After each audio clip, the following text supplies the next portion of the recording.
It was 2005, and we had just started packing our medical clinic up. We had seen over 400 children that day in the mountain village just outside of Guatemala. We were all tired and ready to go when our last patient walked in. It was a mother and a father carrying in their daughter, and as they laid her on the table, I couldn't believe what I was seeing.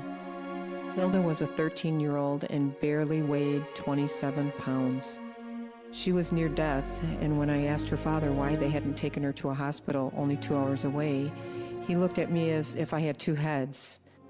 A bus, he said, would cost $2.75, and if we spent that much to bring her to the hospital, we wouldn't be able to feed our other 9 children at home.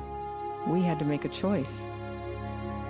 They had heard the Americans were close and had carried her mile to get this help.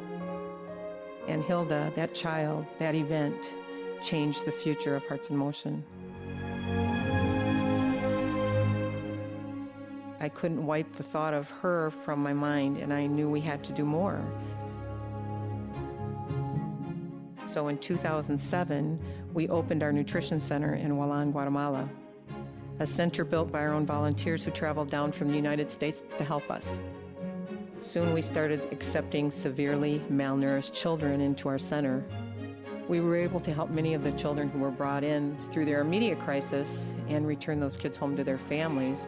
But after only a few months, we soon had a new problem. Many of the children that were referred to us came with things like health problems, cleft lip and palate, Down syndrome, cerebral palsy. These were all new areas we needed to address if the children were going to live with us for any extended time. So we made short work of opening our physical therapy center on the same property to help kids get the services they need.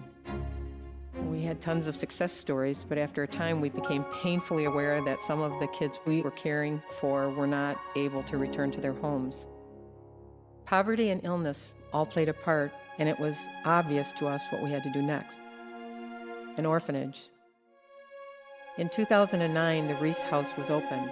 This was a temporary, permanent home for several of the children who had recovered in our nutrition center and now had nowhere else to return to. Housing the kids in the Reese House meant providing loving care and food, shelter, and education as they grew with us. Now we are growing as an agency, trying to expand to meet the needs of our own children in the Hearts in Motion House. Looking to the future, we've begun to focus on trade schools that we ourselves again will build with volunteers who want to help us to help Hearts in Motion grow these children into productive, loving adults in their own community. We have our work cut out for us. We hope you will join us in giving hope where it's needed most.